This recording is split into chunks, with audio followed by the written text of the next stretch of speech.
So, Harrigan's player, Wellington player, and most recently a man in a bromance looking at a ute on our television screens and most of the halftime adverts. It's Brad Shields, former England international. How you doing, Brad? Not too bad. Yourself, fellas, all right? Let's take you back. 2018, I was lucky enough to be there as well and go out to Penny Hill Park and talk to you into the lead up to that game.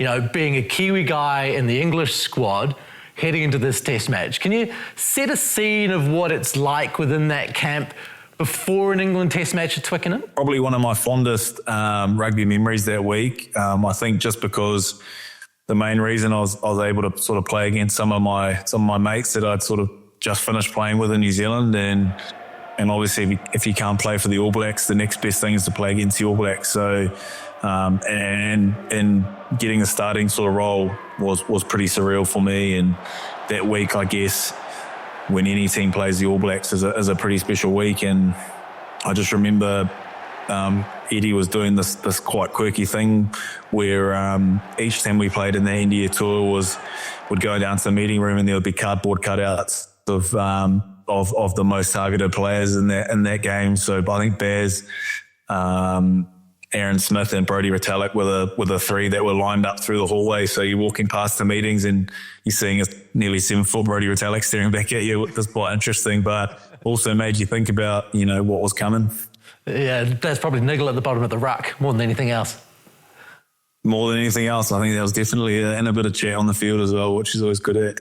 You look at that set-piece battle, Steve Borthwick, you had him as your forwards coach, now sort of leading the team. What do you think his mindset going? Because they have played a lot more than normal, England. Do you think they will try and match the All Blacks there, or they'll go back to that tried and true and know that that's probably the best way they can wear the All Blacks down? Yeah, I think probably they'd be silly not to explore both styles of game. The one game that sort of comes to mind is that South Africa game in Wellington, where I think physically South Africa dominated the All Blacks, and something that I think England's probably got a fair idea of how they could sort of impose themselves in that sense as well. So plenty of opportunity for them, and I guess Steve Borthwick is a tight forward at heart. So when you're a head coach, I don't think you lose that sort of mindset. And I know being in that environment with him, he is real particular about how he wanted to play around the set piece, and certainly the physical battle, but also like the niggle off the ball and bits and pieces, how you get into other teams' minds and you know what that's like when you play against big teams. Sometimes that sort of stuff can actually get you over the line. So I know there's an element of that as well, and I wouldn't be surprised if there's a few fireworks early on as well, and in terms of a bit of handbag stuff. I think encompassing that, after watching a few of the international matches, mainly highlights because I was away for the weekend and I was sleeping more. Most of the games were on, but that discipline battle, if the All Blacks don't get that discipline right, I think we know where the ball's going to go, whether it's going to be kicked from 50, 55 metres out for a three-pointer because England will be happy to win 3-0, or bang it in the corner and look to get their drive going. So that's just what I sort of feel that might happen, but I also think they've got to be realistic in a sense that they've got to try and run and work as well and play a bit of field position as well. Territory battle. Was he a rip, shit and bust kind of coach? Was he like, hard, old-fashioned forwards coach? Is there a little bit of innovation in him? Is he also quite savvy? Yeah, he's definitely, I think what underpins his game is the tried and true forward, hard edge. He kind of reminds me of the Bay of Plenty coach, Richard Watt.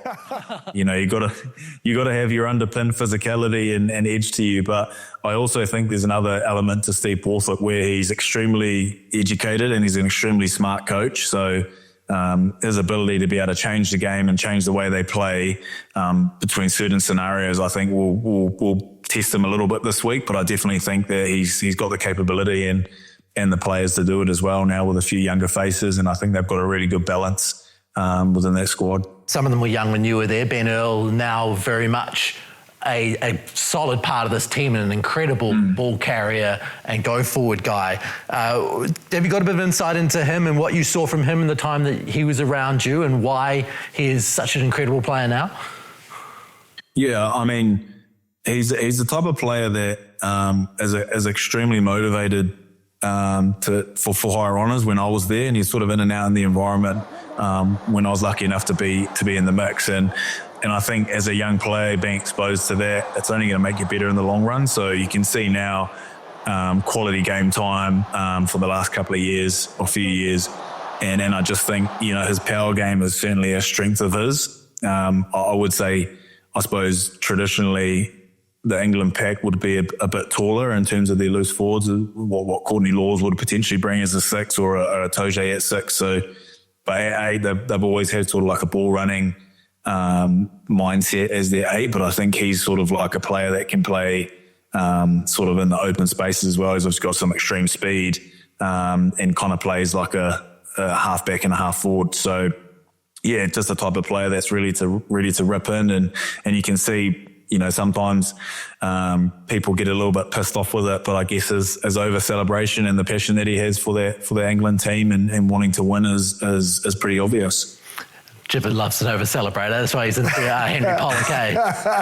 Yeah, I'm not a big fan of over-celebrating, but I get it. I do like passion. But, yeah, Henry Pollock's another one, that Lions tour.